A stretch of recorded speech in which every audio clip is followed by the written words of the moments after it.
Hey YouTube, Bearded Bristol here, and I'm just a guy who likes to talk and paint, and I am back with this old familiar showpiece that I've been working so diligently on, and going to do some stuff we've already done before, but in a different spot on the page. And one thing you'll gather from me, as I reach for my brush here, is I am nothing if not predictable, but I think that's part of my charm. You may disagree. Here we are anyway, and so I'm going to be doing some kind of underlaying tones in this new area here, getting it ready for some additional detail work. You can see I've got some rough colors going on already, but we're going to dial those in a little more definitively so that, like I say, I can move on to some of the actual detail work. These first colors are just kind of here, kind of a paint by number, as it were, so that I can have a rough jumping off point on some of these areas. And this is kind of a downward facing hill, so you know the colors here are going to be more muted and shadowed when it's all said and done. You can probably tell it's a little darker here than, say, over on the other half of the picture. But just jumping right in, I didn't feel I needed to add a whole heck of a lot of information, since again this is nothing particularly earth-shattering. This is more about the talk today, and this one is a bit of a challenge for me. I kind of struggled with how I wanted to approach this, or if I even should. But given that I'm kind of a glutton for punishment, we're going to should instead of shouldn't on this one. And wanted to talk about friends. How many of us have them? Let's be friends. Ones you can depend on. Let's be friends. It's just a little hip-hop throwback for anybody that might pick that one up. But friends are a wonderful thing, right? We all need friends. We need people we can count on, people we can go to with our problems and our troubles. But how many of us actually routinely or consciously think about the types of friends that we have, or the types of friends that we want to have? You know, when we're young, when we're children, your friends are frequently the first people that you meet, and oftentimes maybe they're friends. You know, the children are classmates, or they are children of your parents' friends, etc. And that's who we make those first rough connections with. But as we get older, more experienced, we find people that better suit ourselves and our personalities, our likes and our tastes. And that's kind of, you know, becomes the mode of operation throughout the rest of our lives. And, you know, some people still have those same childhood friends that they had back in the day. Other people have kind of left those folks behind. Sometimes that's based on life choices. Like I say, those hobbies, those interests play such a developmental role in who our friends become.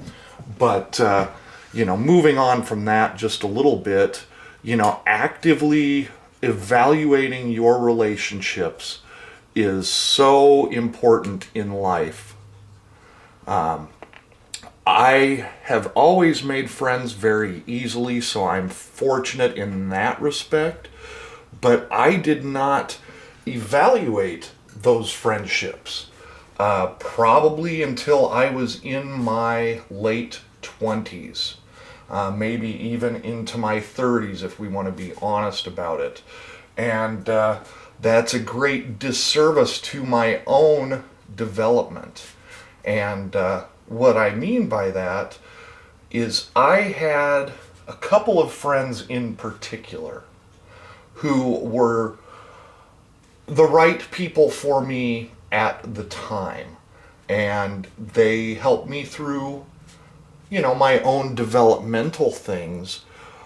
But what I didn't realize at the time was that they were also bringing me down. Friends should be there to pick you up, right? They should be there to help you through the hard times and help you with difficult decisions and choices and to support you ultimately. And I will kind of detail these two relationships for you, and where they ultimately went wrong and why I had to kind of break them off. The first of which was a childhood friend who we shared video games, we shared a love of sports, we both liked to read, we had just a lot in common. And I should also throw in there that neither of us were particularly popular. So we always knew we could count on one another on the weekends or during the summer evenings or whatever, that we would be available for one another. And we were very close, best friends for a very long time. And I started to, as I began taking stock of things, where I was, where I had come from, I discovered that while this person had been a wonderful friend, what he was doing, consciously or not, was always bringing me down. And that's not a healthy relationship. That's not a healthy place to be. Regardless of all of the interests that we shared, all the commonalities, I often left his company frustrated and upset and down with myself. And I don't believe it was anything that he was intentionally doing. It's just part of an innate personality trait within him. And it was difficult for me to kind of break that off because there was so much history. But ultimately, it's where I needed to go to be healthier on the inside. And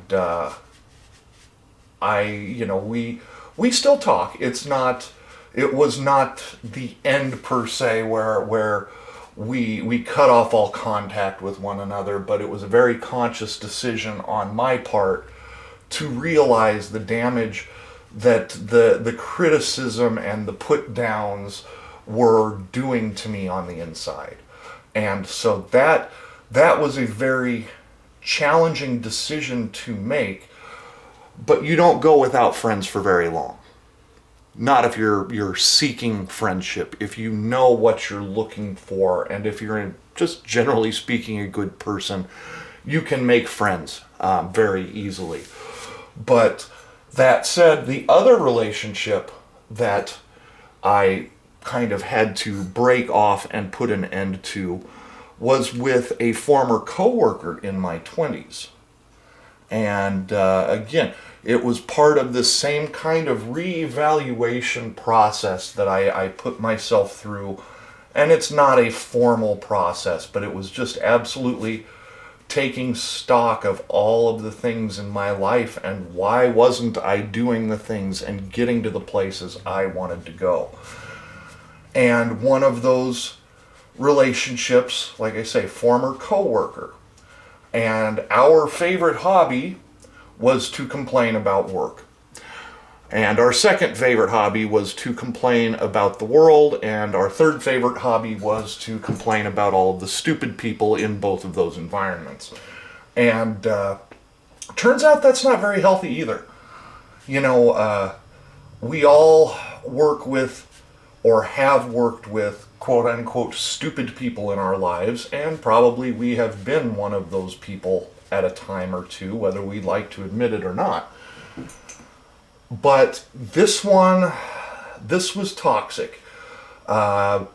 He did not like anyone that we worked with. He did not like anything that was going on in the world. It was very challenging. All of our conversations left me angry and frustrated, and left him most likely in the same shape. I don't want to be that kind of pessimist. I don't want to view the world through the lens of nobody or nothing is good enough. So I had to kind of break that one off too. And fortunately with that one, change of employment for other reasons made that separation much easier. But it still was not easy because we had become very good friends, and we talked all the time. When there were workplace breaks, we would talk. If we were bored on the weekends, we'd get together and we'd complain about stuff. But as I said, the degree of pessimism from which he approached life had infected me. And the happiness, the joy that I used to find in life no longer existed. Everything, I viewed everything through that same pessimistic lens that he did. And that's usually what happens when we get to be close friends with somebody. You absorb some of those personality traits, and you share those catchphrases. If you were, I'm sure that's something we all did with our high school friends and some of our college age friends, was those catchphrases, those popular coined terms, and so you start to act like the other person subconsciously or consciously, and I was becoming like him, and it was scary. That was a very scary thing when I finally realized what had been happening to me, and that truly the source of most of my unhappiness at that time stemmed from him. And, let's give credit where credit is due. I jumped willingly in on that train.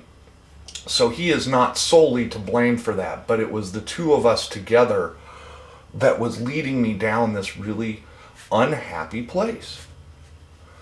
And I'm fortunate enough to have recognized that and saw what it was doing to me, and managed to kind of make a break for it. And, again, we did not break off all contact, but I had to very carefully choose the environments in which we engaged and the frequency with which we did that. He's since moved on and out of state and is in a whole other world right now, and that's fine. I don't begrudge him for who he is. That was never the point of this, but I was begrudging myself for having gotten sucked into it so deeply.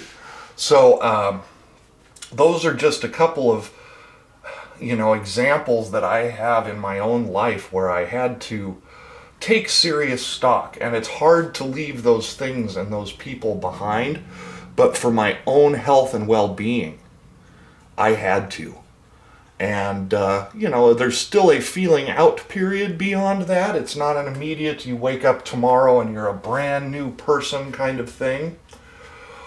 But I can say definitively, within a few months, I had started to return back to familiar ground, where I was happy, where I wasn't always viewing myself negatively or viewing everybody else in the world around me through that negative prism.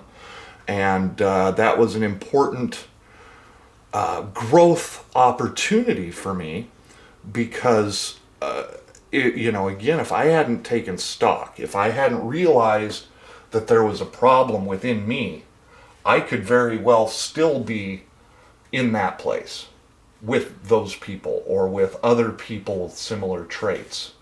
And I think we've been through, or we've heard the cliched stories about the bad kids in school, and I was friends with a couple of bad kids that always managed to get me into trouble. And I forever blamed them for that. As a kid, why did you have to do that when I was around? Why couldn't you just be good? Well, because that's not who they were. They liked causing problems and they liked getting into trouble, and the fact that I was there was completely irrelevant to them. And, again, things you don't realize until you are much older and more experienced in life is that those friends were not going to change for me, but they expected me to change for them. Fortunately, I was not willing to do that.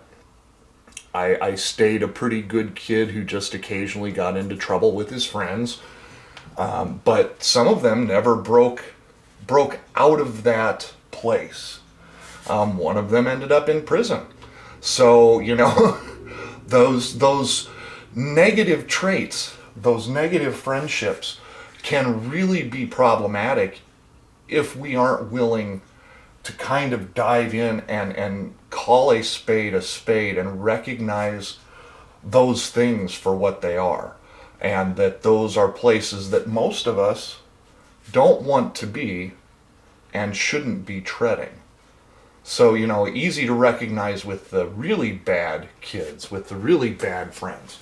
But how easy is it to recognize with the mostly good people who just sometimes make bad decisions, like being the eternal pessimist? Because you aren't going to fix those people either.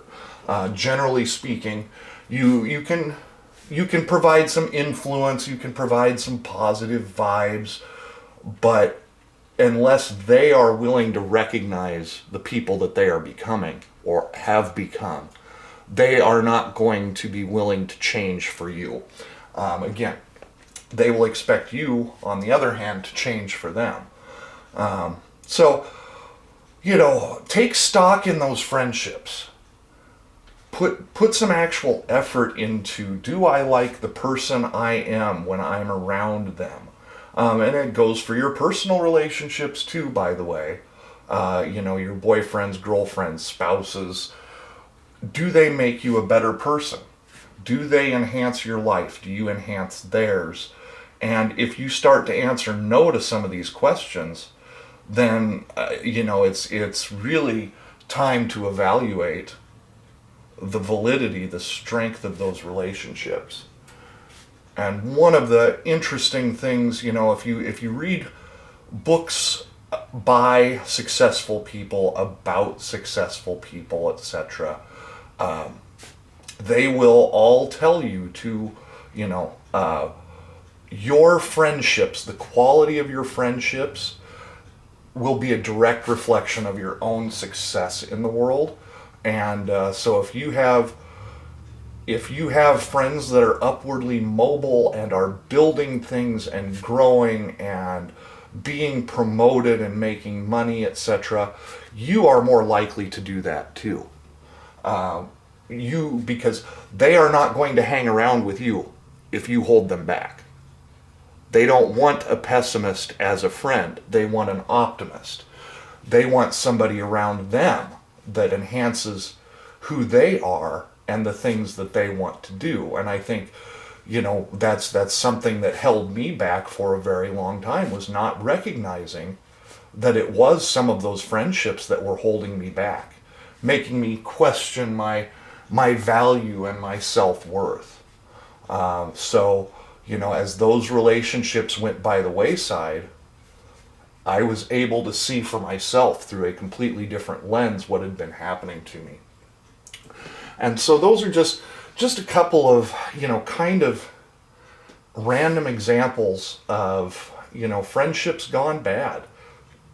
And I wish no ill will on any of those former friends, relationships, whatever. I want them to find the same kind of peace and understanding that I've found in their absence.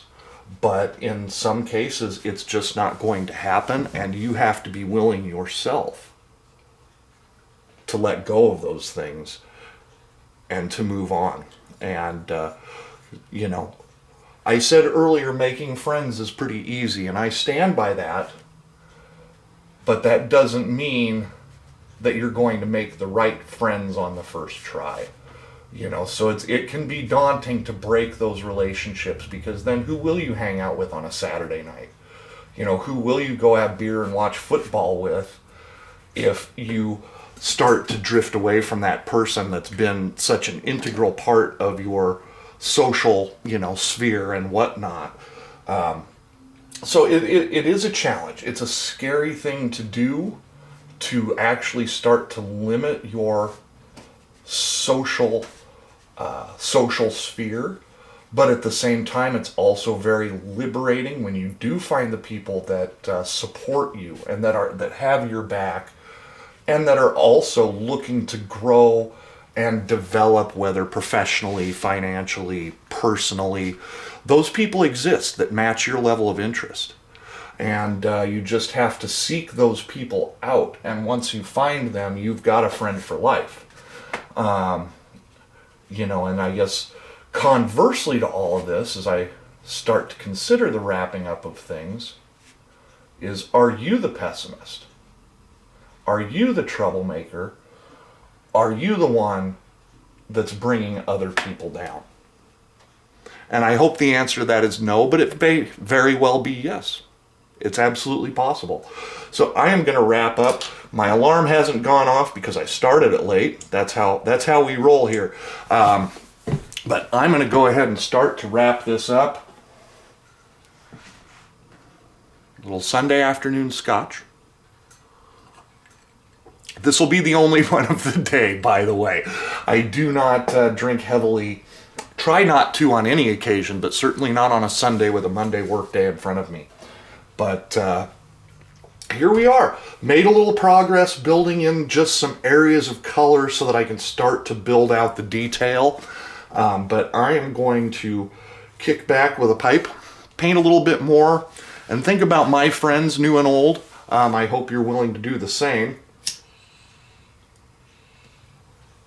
But where you want to go in life is largely dependent on who you surround yourself by.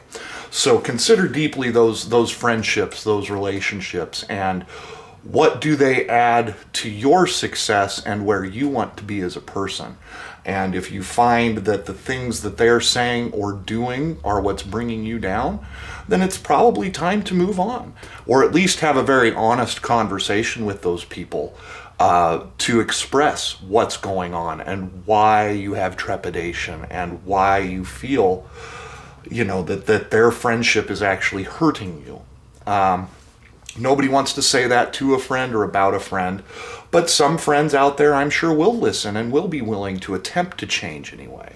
Oftentimes they probably don't realize that they're bringing you down. So, you know, it's worth the conversation, but just know, you know, that you are not honor bound to stick in a relationship that is hurting you physically, mentally, otherwise. Find people out there that make you happy and bring out the best in you, and you're going to find yourself having more success in the end. So that's about all I've got for today. Go out there, create something. We'll talk to you again soon. Take care.